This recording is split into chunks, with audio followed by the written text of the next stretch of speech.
Om Sadashiva Samarambam Shankaracharya Madhyamam Asmadacharya Paryantam Vande Guru Param Param Om. Om Shanti Shanti Shanti Om. Namaste.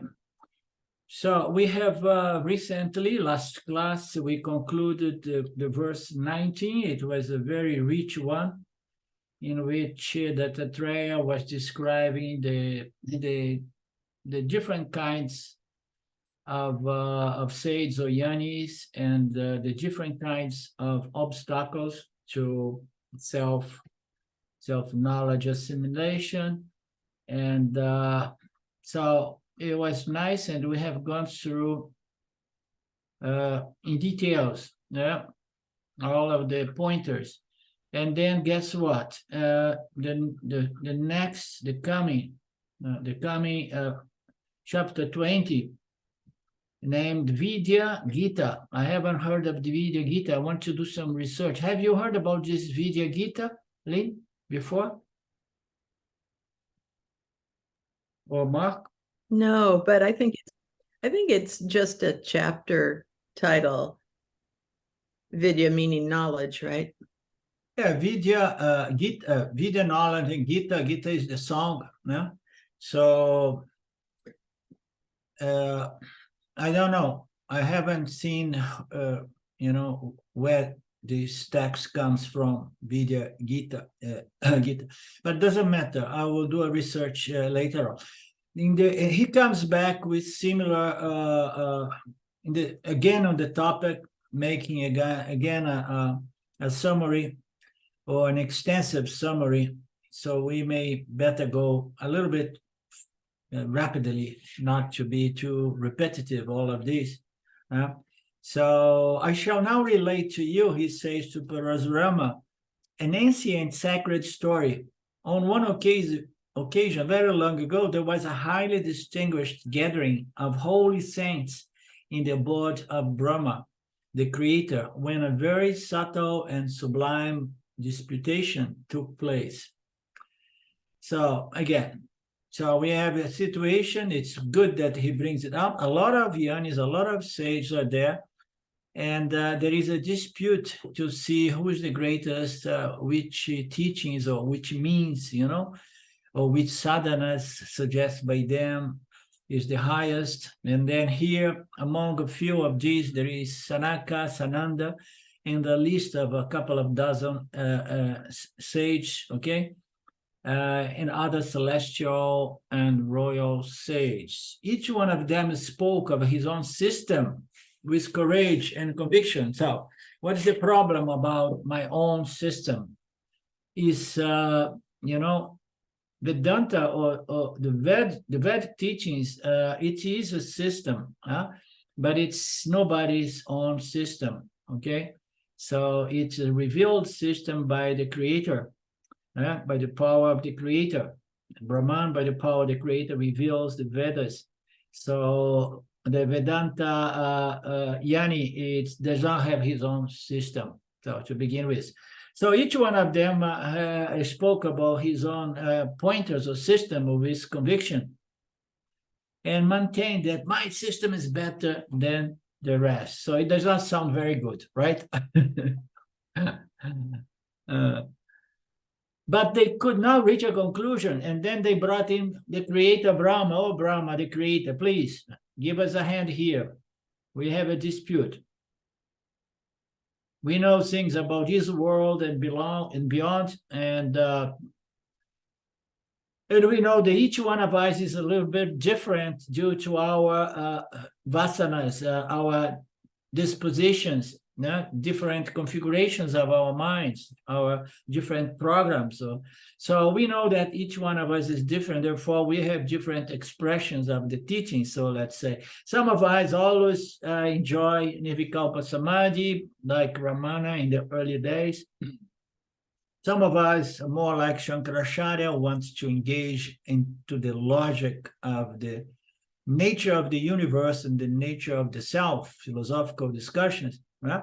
Some are very devotee, and they just see Ishwara and Brahman and tears rolling their face and so on.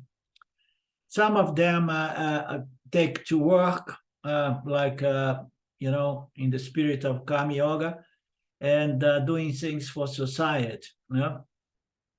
And they seem to be like ordinary people of the world. They are grihastas doing things, you know, working, some of them with family, as we know. So what is the best lifestyle? So as we know, there are two ways, there are two sadhanas only, and this is presented repeatedly. There are only two ways, two sadhanas. One prepares and the other gives self-knowledge. One is karma dharma, observation of dharma, and then the spirit and the knowledge of karma yoga, Shwara Jivan Jagat, living within the rules and the laws and principles that structure our societies. And that is karma yoga. And then there is jnana yoga, which is the contemplation on the final declarations of the Upanishads. So those are two sadhanas only. But then, as we know, there are different lifestyles. But the most relevant lifestyle is grihastha and sannyasa ashrama. Grihastha ashrama and sannyasa. Why they call it ashrama? Because even if you're a grihastha, you are a person who has family and several rules and business. Even your lifestyle in the world, engaging several roles, it must be seen as spiritual exercise, okay? So, and then it's called ashram. Oh, where is your ashram, man? I heard that you're a grihastha ashram. What kind of ashram? My ashram is my city, my town, my business, my family. I see everything as an ashram. Ashrama is a place in which we can exercise our spiritual force to the goal, the purpose of our elevation. So there are two fundamental, in this context, ashramas. One is sannyas, and the other is the grihastha. So different lifestyles, two sadhanas. Which one is the best? Thus requested Brahma, the creator, seeing their perplexity, answered, best of yanis, I also would like to know which is the best. That is a problem. Brahma does not know. Even the creator, you know, is a little bit confused. So I don't know. I mean, when I came as Krishna, so I had to deal with Arjuna, and he wants to know what was the best, Karma Yoga or Jnana Yoga, and I couldn't give him a clear-cut answer. So I don't know. So there is Parameshwara, who is an all-knower. So let's consult him. Maybe he's better and more knowledge about this topic. Let us go and ask him. Collecting Vishnu on the way, so they start gathering more of these deities or these sage. They went to Shiva. And then Brahma asked Shiva about the matter. So having heard Brahma, Shiva, the divine mind of Brahma, Shiva divined the mind of Brahma and understood that the rishis were lacking in confidence, and so that any words of his would be useless. Okay, so the yanis were lacking confidence. So it's lacking confidence in what? It can only be lacking confidence in the scriptural knowledge, revealed knowledge, and therefore they start going on. I'm competing here because my path, my method, my teaching is the best, you know. So there is a lack, a wanting in confidence, lack of confidence in the scriptures and the teachings as revealed. So therefore he says that nothing I would say will make them happen. Then they said, hear me, rishis, neither do I clearly see which is the method. Let us meditate on Brahman, the goddess, her majesty, Tripura. It means to say the unconditioned consciousness, absolute consciousness, original consciousness, okay? Unmanifest consciousness. So we are referring to Satchitananda, the nature of the self, unmanifest before Maya brings in the energies and the elements. So we shall then be able to understand even the subtlest of truths with the help of Brahma. So let's invoke Brahma now. So all the deities, the creator, the sustainer, the destroyer, and hundreds of other people there, and say, no, we need to ask Brahma. Now, hearing these words of Shiva, all of them, including Shiva, Vishnu, and Brahma, the three pillars of the universe, one creates, one sustains, and one recycles or destroys it from time to time. So on hearing the words and these three pillars of the creation, meditate on the divine nature of the transcendental Brahman, Satchitananda, which pervades the three states, waking, dream, and sleep.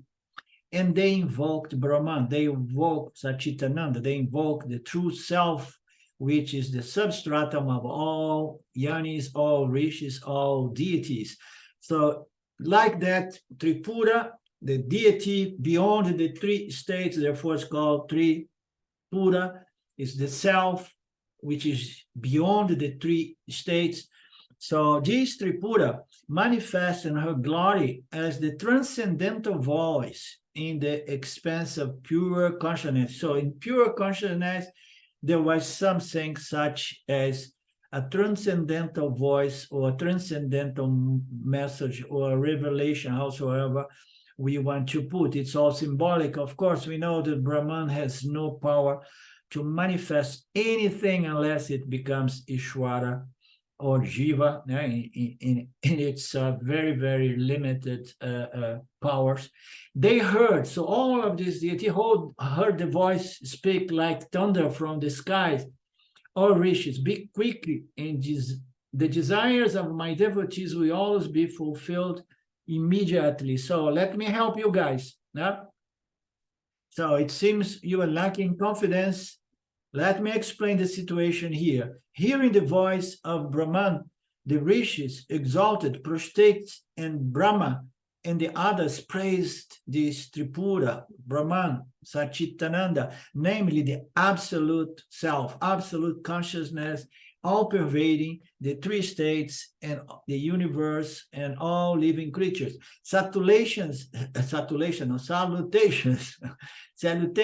to thee, the greatest Brahman, the best, the most auspicious, the absolute knowledge, the consciousness of the three states, the creatrix, the protractress, the destroyer, the solver of the self, in the self, the supreme one transcend everything. Salutations again. So they paid respect to Brahman, of course. Who wouldn't? There was no time when thou wert not, because thou art unborn. Thou art ever fresh, and hence thou never growest old. Okay, you are the sense of all, the knower, all knowledge comes from you. You are the enjoyer behind all the enjoyment of Jivatmas. You are the source of enjoyment, the source of Nanda. Nowhere you are not present and unaware of anything. So you are all pervasive and all-knowing, omnipresent.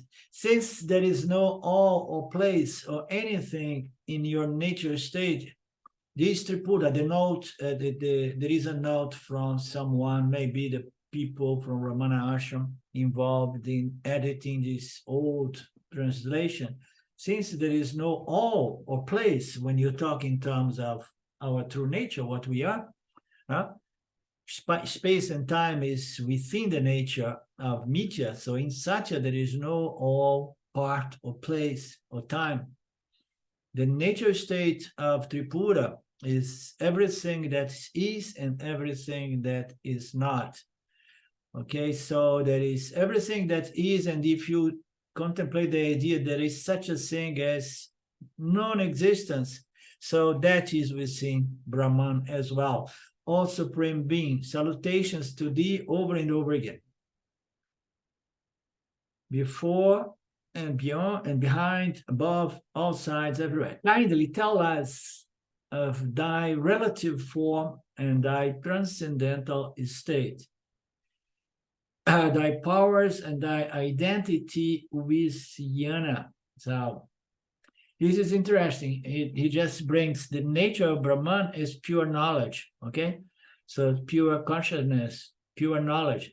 So tell us about of thy relative form and thy transcendental state. So your relative form as the universe, as Shwara, Jiva, and Jagata, and your transcendental unmanifest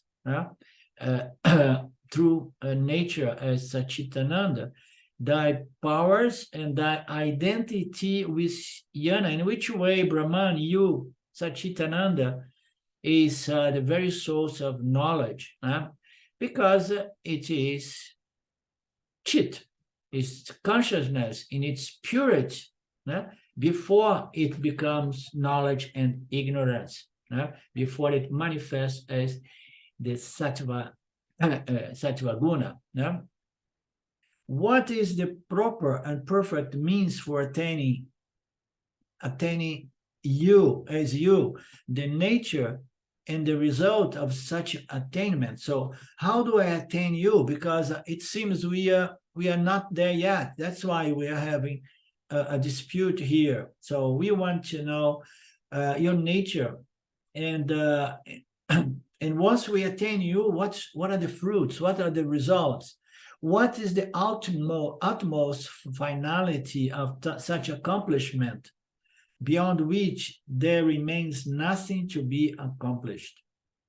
Who is the best among the accomplished sages? Salutations again to thee.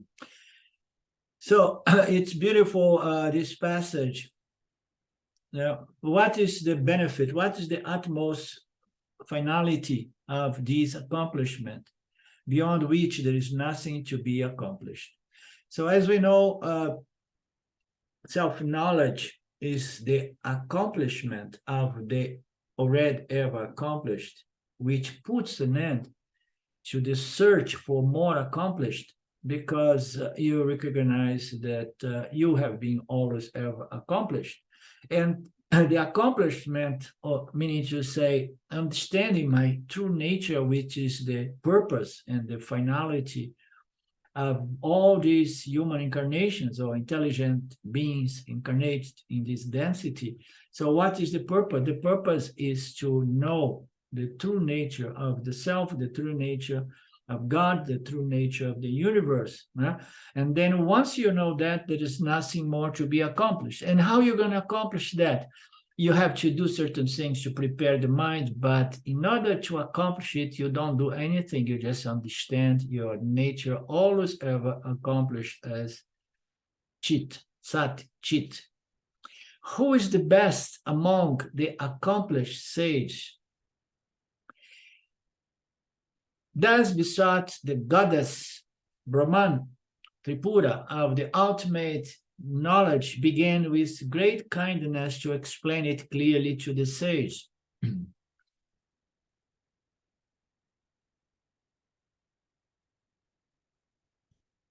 Listen, sage, I shall categorically explain to you all that you ask. I shall give you the nectar drawn out as the essence from the unending accumulation of sacred literature.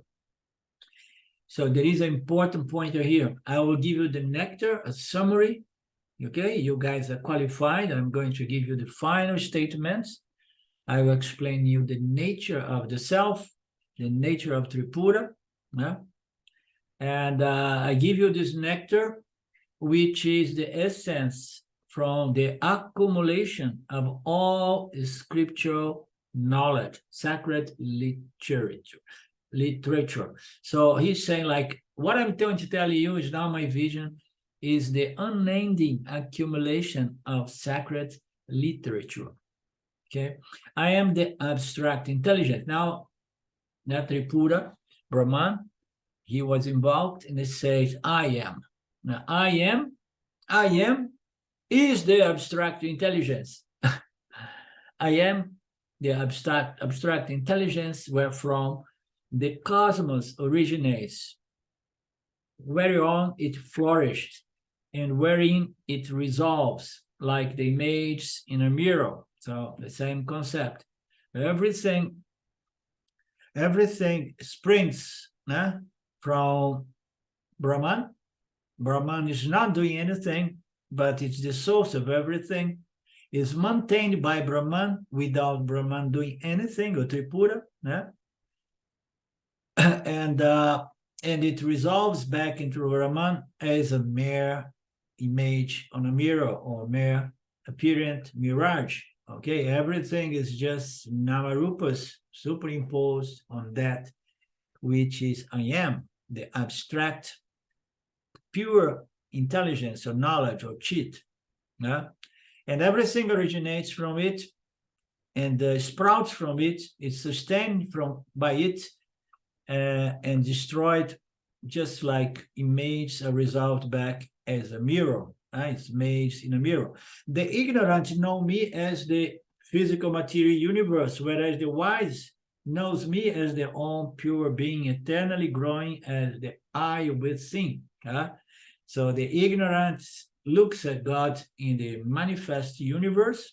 They say they look at me in the gross universe, but the wise feel me, experience me, know me as their own being, as their own self, eternally growing as the I am within. This realization is possible only in the deep stillness of thought-free consciousness, similar to that of deep sleep. So here we have more confusing, contradictive statements.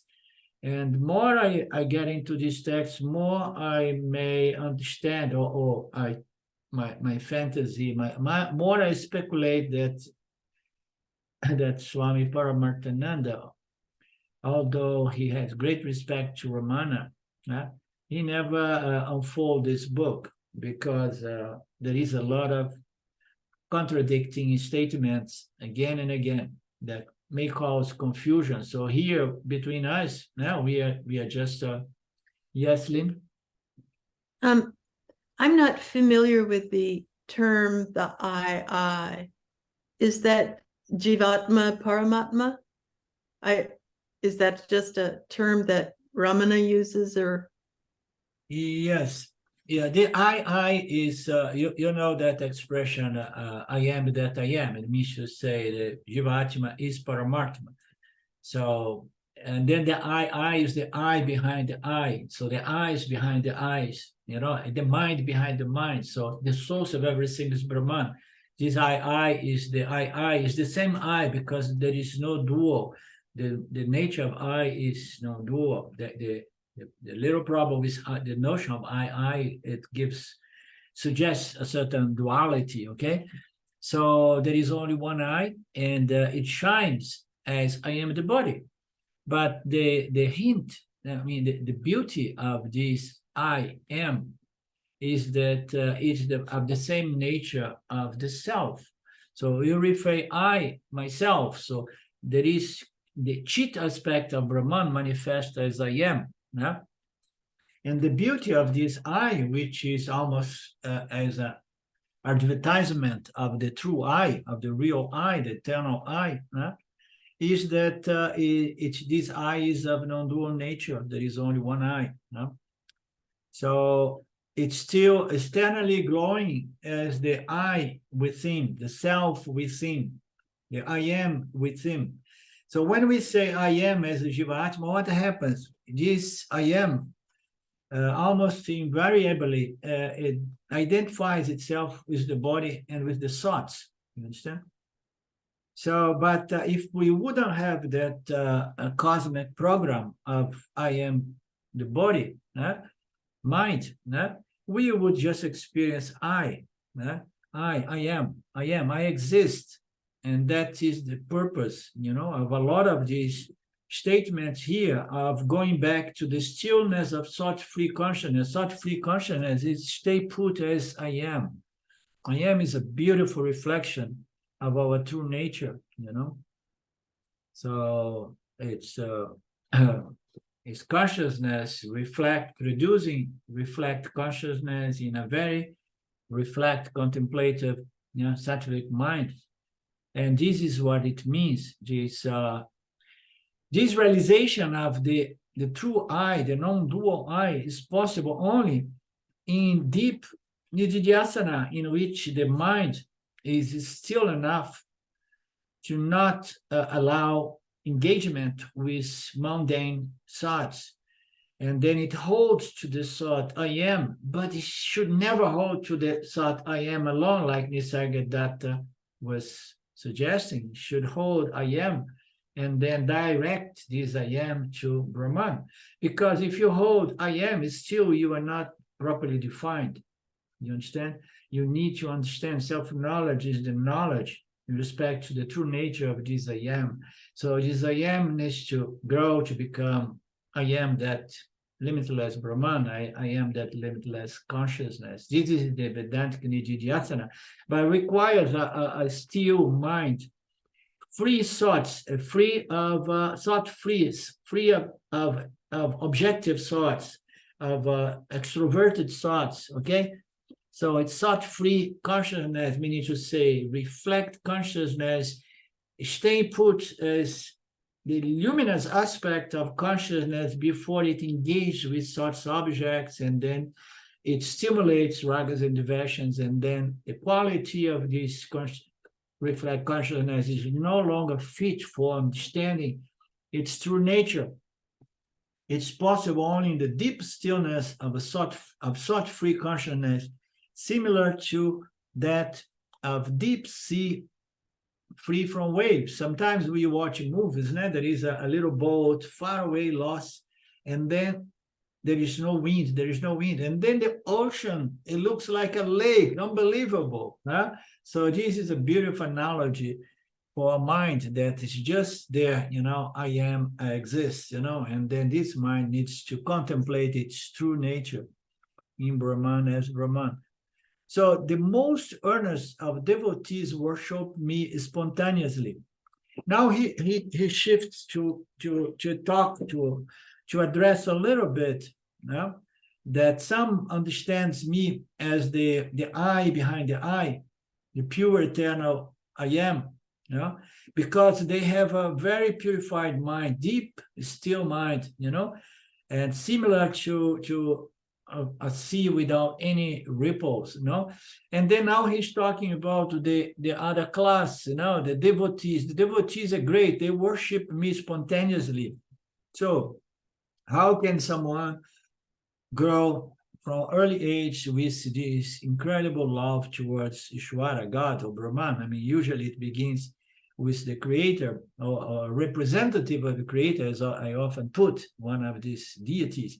So the most earnest of devotees worship me spontaneously. It's spontaneous because the person was born already with a huge spiritual religious vasana, acknowledgement of the creator and the gratitude towards the creator.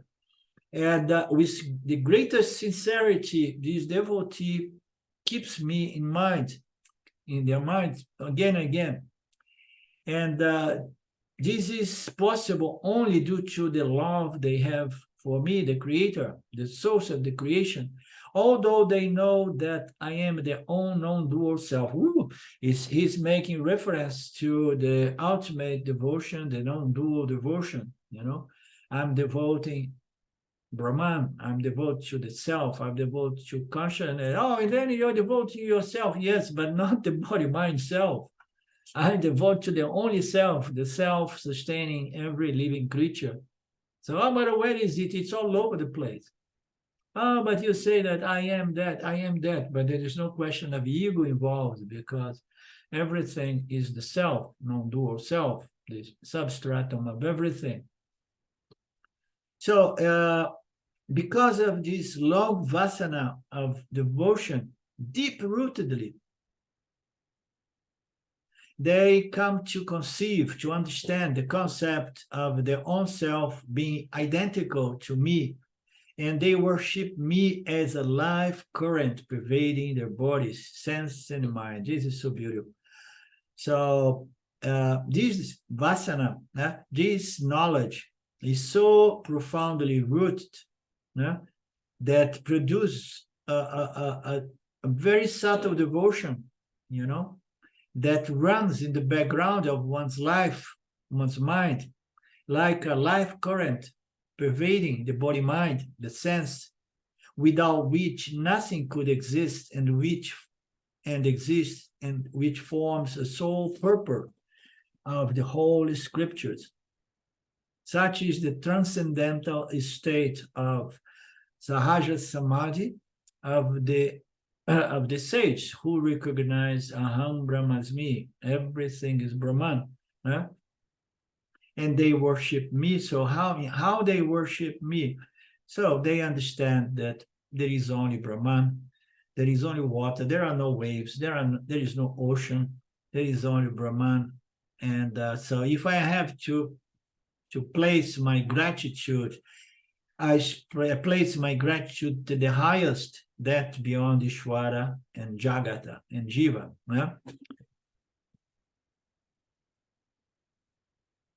Such is the transcendental state of these devotees. So he's talking about devotee. I was misled. I already read all this chapter.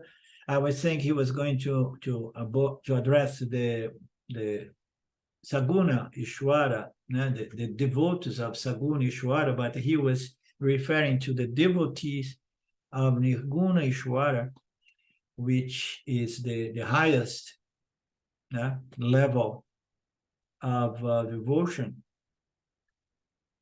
My concrete form is the eternal couple, the Supreme Lord and energy.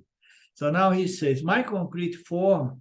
So how do I become the physical material universe? So I become tangible, and assume the form of the universe. Form is the eternal couple, the Supreme Lord and energy.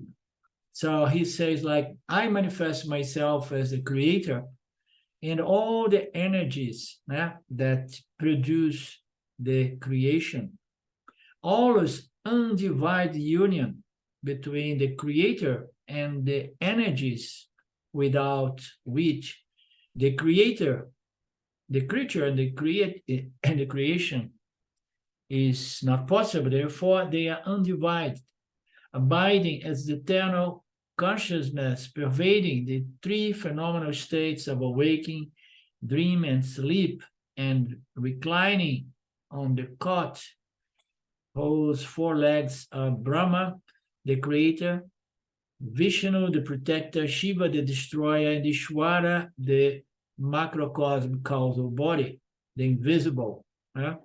So he presents the creator as Brahma, he presents Vishnu as the sustainer, Shiva as the one destroying, recycling everything on a regular basis. And then he presents the four legs. It's the first time that I see the Ishvara manifesting as four legs, in which the creator manifests, or Brahman manifests not only as Brahma, Vishnu, and Shiva, but Brahma, Vishnu, Shiva, and Ishvara. And Ishvara seems to be the macrocosm causal body, because I couldn't find any other interpretation for this emptiness or disappearance. So if you guys have any other insight, please speak now.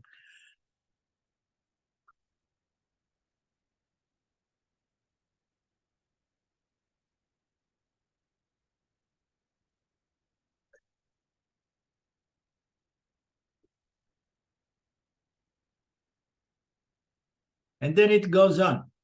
It goes on to say, Ishvara, disappearance, and whole surface is Sadashiva. Sadashiva, grace. Sadashiva is grace, okay? So, and then there is grace. So it's subject to interpretation, which is contained in the mention known as the fulfillment of purpose, enclosed by the garden of Kadamba trees in the Jewel Islands, situated in the wide ocean of nectar surrounding the cosmos and extending beyond it. Extremely exoteric, beautiful description. I wouldn't know what to do with that. I don't have the base to comment, but it presents that these four legs, they spring off the surface, which is Sadashiva, grace. So grace produces the manifest universe. So what is grace? So grace may be what? Something from which the four legs of the universe, which is contained in the dimension known as the fulfillment of purpose, enclosed by the garden. If you guys have any familiarity with this, please contribute. Beautiful poetry to me. Brahma, Vishnu, Shiva, Ishvara, and Sadashiva, grace, Ganesha, Skanda, the gods of the eight quarters, their energies, other gods, celestial serpents, and other superhuman beings are all manifestations of I, Brahman, I, Tripura, I, the self. So everything is manifest from me, although, as we know, I don't change to make anything happen. However, people do not know me because their intellect is shrouded with tamaguna and rajoguna, ignorance. I am all over the place. I'm the nature, the substratum. I am enlivening and sustaining and animating the entire universe, and nobody sees me. The same way people discount space. I grant boons to those who worship me, especially those who worship me directly, without needing any of my representatives, which is Saguna Brahman. There is no one besides me worth of worship or capable of fulfilling all desires. So, you see, we have Brahman, we have the manifestation of the universe beginning from the creator. And who is creating the universe? Is it Maya, Ishvara, pure Sattva, and the pranas, the energies? Who is creating? I mean, there is an infinity of factors projecting and sustaining this apparent universe, okay? But everything, in truth, comes from the only source of reality on which apparent reality manifests. So what is the source of all of that? What is the source of all the moving pictures on the cinema hall? The source can only be the screen itself, without which none of that can be projected. And then how is this? Oh, there is Maya, there is Ishvara, and then there is Jiva, and there is the projection. But none of this is possible with Brahman providing its conscious knowledge existence so that Maya can play its tricks. So people do not know me because I'm the most subtle of the subtle. But some few people know me, and they are great devotees, and they worship me. Why they do so? Because there is no one besides me really worth of worshiping. Why? Because I'm the only reality. But if you don't have the subtle mind, a refined mind to understand the most subtle of the subtle and direct channel your love and gratitude to that most subtle substratum of Ishvara Jiva, at least direct your gratitude to denser principles such as the creator, Ishvara, or in this case, Brahma, and then the sustainer, Vishnu, and then Shiva, and then Ishvara as present here, as the emptiness or disappearance or the macrocosmic, maybe. I grant boons to those, but it's hard to find devotees who understood that I am the true source worship and capable of fulfilling all desires. So people come into existence due to what? Ragas and diversions, desires and diversions. As we know, desires are positive energies, and aversions are negative energies, but they are both efforts trying to gain or avoid things which produce ignorance, and on which rajas and tamas spreads like weeds in the mind. And so this ignorance needs to be cleared before people can have good intellects to understand that I'm the most worst source of worship, because the fulfillment of all desires depend on me, because everything depends on me. We usually say, no, everything depends on Ishvara. Ishvara is the totality of all factors, providing us with the prarabdha karma from moment to moment. So let's, direct our prayers to Ishvara. And here the suggestion is, so if you want to go beyond Ishvara, don't hurt Ishvara's feelings, because it's no good for business. But if you want to go beyond, send prayers to me as well, because I am the absolute source of merits, of fulfillment of all desires. And then there is a commentary: all deities who receive worship and all conceptions of God are only the manifestations of the only one reality, which is Brahman. Because Brahman is, I am the pure intelligence, knowledge, existence, which cannot under any circumstance be transcendent. So you see, we need to go all the way down to that which is self-contained, and then discover that self-containing principle, which is consciousness and existence, we see in our very human experience, so that we can own it and claim it, and understand that there is no big deal about losing the physical body. So we go all the way to the essential nature of the Jiva Atma, beyond which there is nothing more. So if I go all the way to that which is self-contained, because it does not depend on anything, and then I'm safe, I'm secure, and I'm eternal. Because I am existence itself, I am consciousness. It sounds a little bit too philosophical, but it has a lot of practical elements to it, to the degree that it raises the most dramatic aspect of human experience, which is mortality. The fear of mortality needs to be greatly minimized, if not transcended or cancelled, by understanding these teachings of the Upanishads.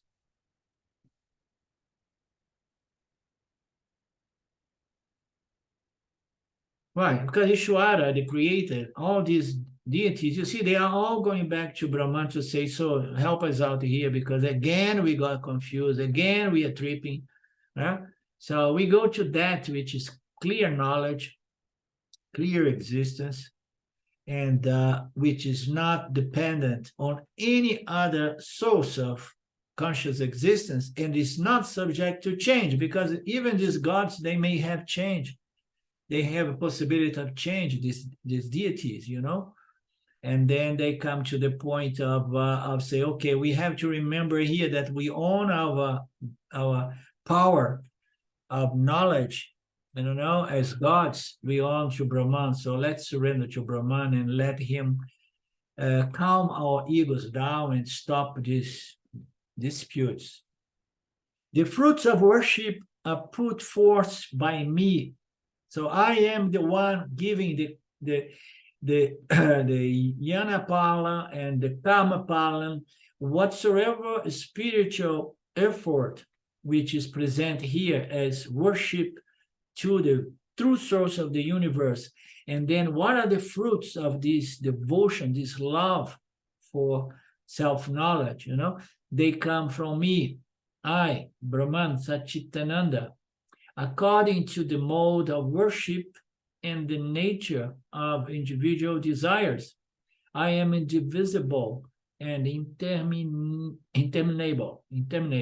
So it says that ultimately I am the one providing you with your balance, the fruits of your spiritual efforts, and the nature of undivided. But I am one.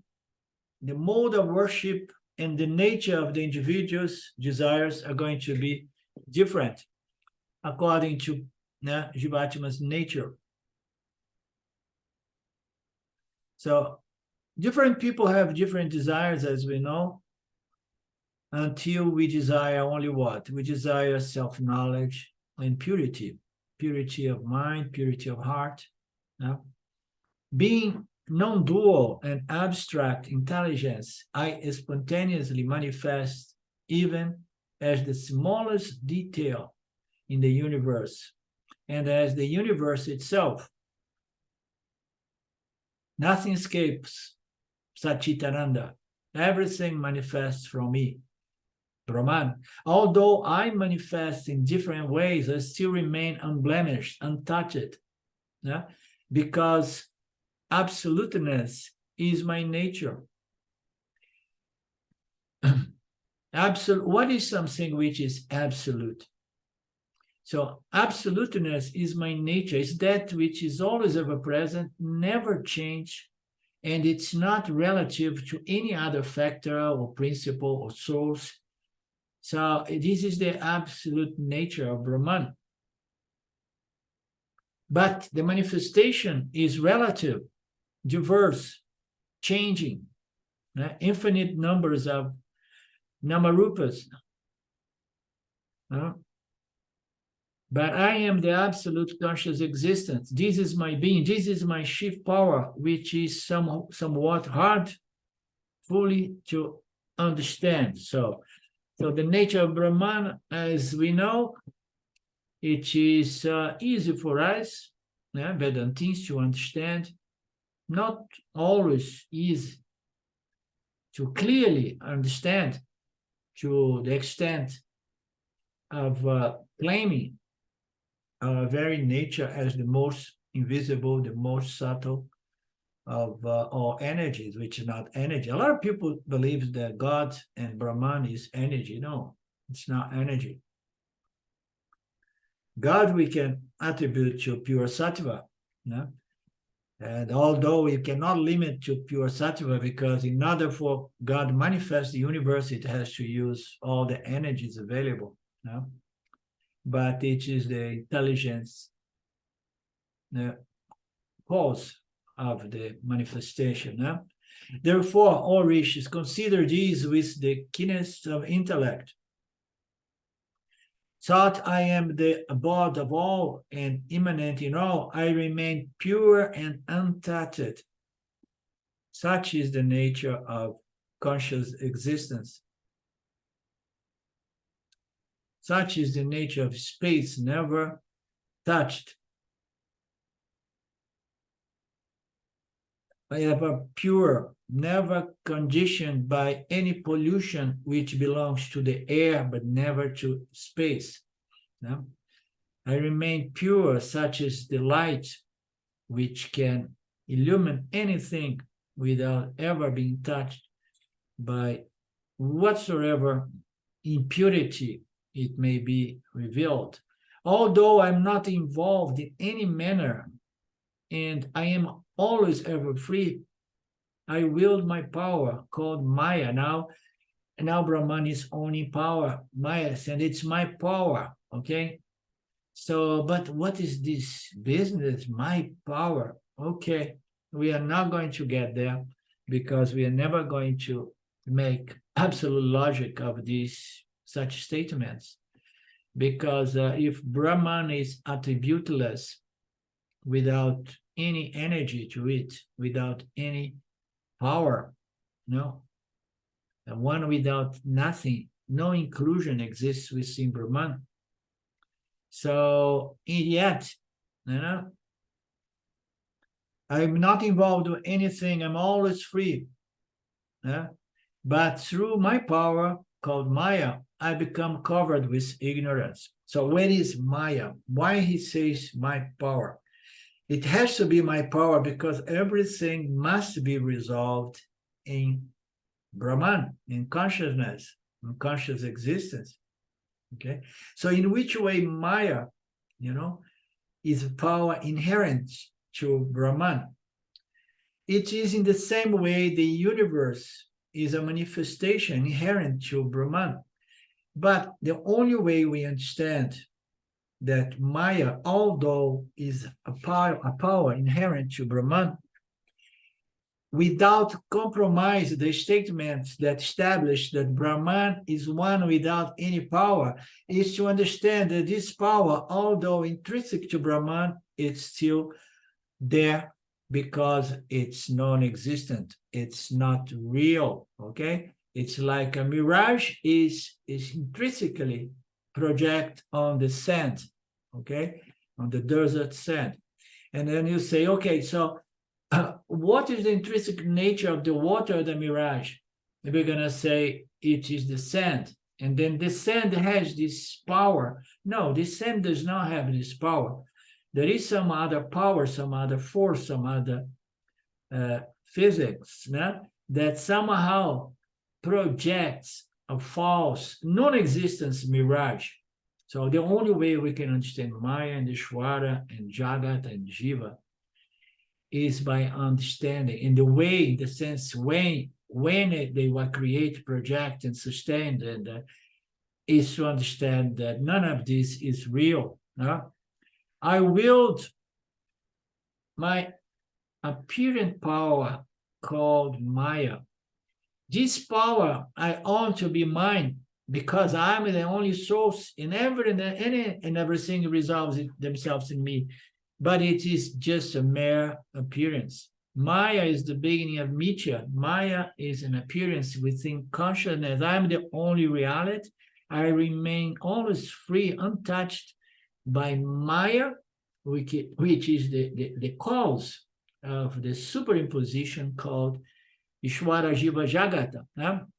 I willed through a certain power called Maya, which is not real, but yet it must be resolved in me, although, I am one without any power or any characteristic or attribute besides conscious existence, consciousness and existence.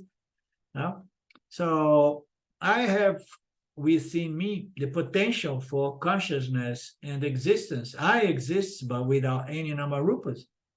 So, but there is a potential for namarupas, and that comes from a power called Maya, which, although not real, produce this unreal universe. And in this unreal universe, I become apparently covered with ignorance. I appear full of desires as Jivatmas, and I begin seeking the fulfillment of these desires. I grow restless. I project favorable and unfavorable paramadas, environments, places where I want to be born again and reborn again. I develop an individual sense of existence until through many, many births, I grow some wisdom. I end up seeking a teacher, a guru, a sage to learn the truth which comes from me, a truth from the guru revealed by me, Brahman. And then I put it in practice and find. So it's very interesting, this few verses comprise here, because Brahman is saying that I will this universe through a power. This power is not real, the universe is not real, but within the unreal, within the not self, I appear as Jivatma. And as Jivatma, which is not real, but it is real in its nature as the self, we see these phenomena produced by these principles which are not real. There is such a thing as Jivatma, which although is not real, but it contains the spike of reality called I am. Okay, so I am covered by ignorance because this I am is a byproduct of many births conditioned by desires and more fears. And in order to complete this journey, I take many births and I become restless, and all freaked out and interest in punya and so on. And then I have to produce different environments, favorable and unfavorable, in which I, as Jivatmas, can exhaust punya papa, and then I'm born again until I develop the wisdom that brings us to Vedanta, to the Upanishads. And then we find a teacher, and we learn these truths, and we apply these truths, and finally I am released from the illness of samsara. I become absolved from samsara, from this cosmic, beginningless ignorance. All of this is going on in me, my pure being. Nothing is touching me, but it's a superimposition, it's a mirage that happens in me. And somehow in me appears something that is Ishvara, Jiva, and Jagata. And then in the jivas, there is this spike of consciousness existence called the human conscious existence, which has two natures. It has a substantial material nature, which is totally unreal. And there is an essential true nature, which shines as I am, which is my very self appearing, free from this thick layer of cosmic ignorance called Vidya. So it seems that the whole projection of the universe serves this purpose. A superimposition, and then within this superimposition we have Jivatma, which is the self, but due to this great thick covered ignorance, desires and aversions for punya, and aversion to papa, I grow in this ignorance, and then until the Jiva Atmas, which is the Atma, which is the self, is absolved and then merged back into its true nature, never again to come back to this ignorance, on this, how you say, this prison, this samsara chakra, the infinite cycle of birth, growth, death, and reincarnation, always trying to find the true source of happiness.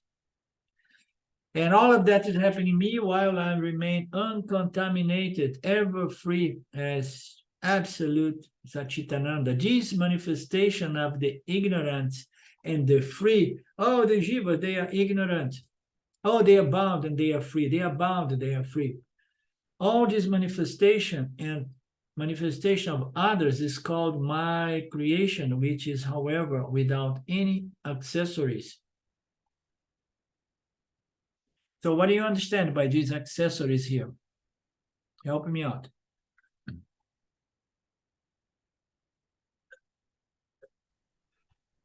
I understand that the ultimate reality is the only creator that's not using any other tools from outside. Right. Yeah. One without a second. I don't have any other things that I need to keep this creation, to hold this unreal reality or apparent reality. My power is too vast to be described. I shall tell you something of it in brief. It is that the cosmos is only the observer of the mind, which is projected from consciousness. Okay. So my power is too vast to be described.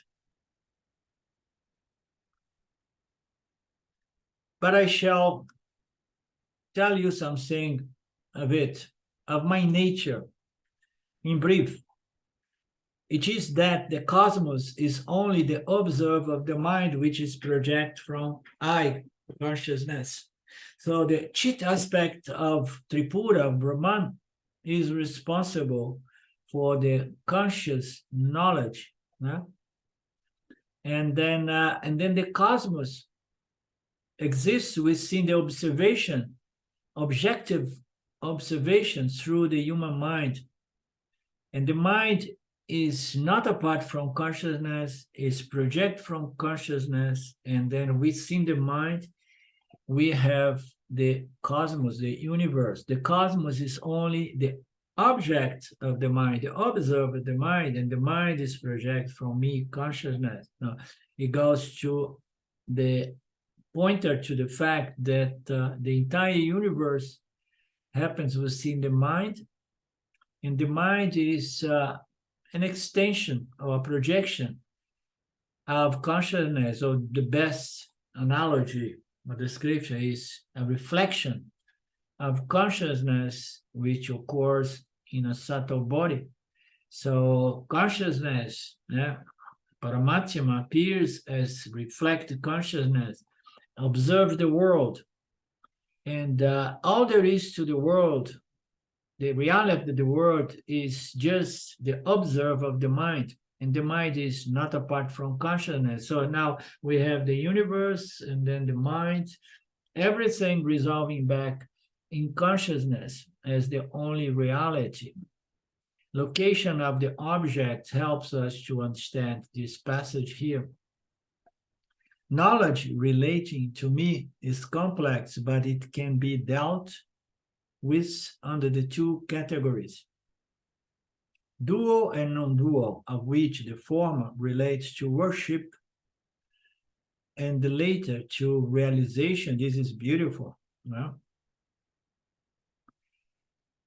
So knowledge, when you want to understand my nature, so you can do it in a dualistic manner, by worshiping me as something other than your very self. So if you want to understand me, you're going to understand my nature as saguna and my nature as nirguna. And it's a complex thing. First, you need to understand my saguna nature. So I have two natures, my saguna nature, which is dual, and nirguna, which is dual, of which my dual nature, my nirguna nature, now my dual nature, saguna nature, relates to worship and worshipper, okay? Duality. Ishwara, Jiva, Ishwara is holding the prayers to Jiva in order to get good Parabhada. Is the Ishwara, Jiva, Jagat, the triad, the Trinity, the triad. And Swami Paramartana present the teachings of the binary format of spirituality. The binary format of spirituality is the knowledge, realization of the non-dual nature of the self, in which I see everything as Satyamitya. I am Brahman, the world is Mitya. So this is the binary aspect of spiritual sadhana. Triangular aspect is Ishwara, Jiva, Jagata. So I am Jiva, I live in Jagata, and I approach Ishwara to gain Ishwara's sympathy and merits or whatever.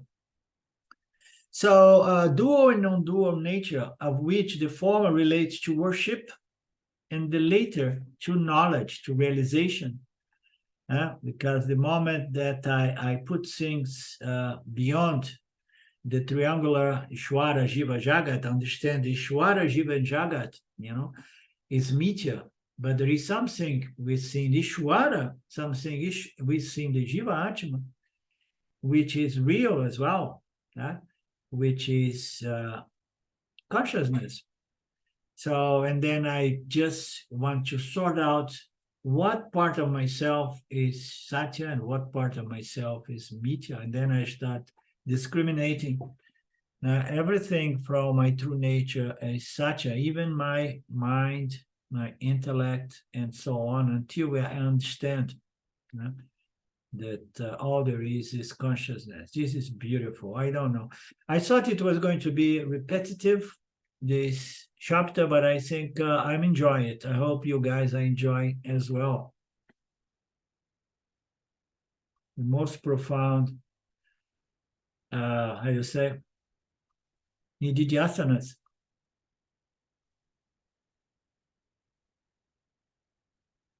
Anything from you guys?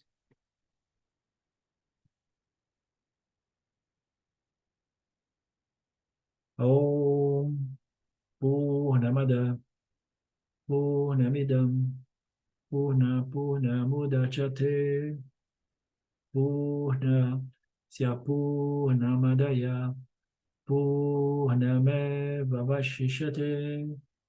Om Shanti Shanti Shanti. Namaste. Thank you. We meet again this coming Monday, Shwara and Brahman allowing it. Thank you, Arlindo.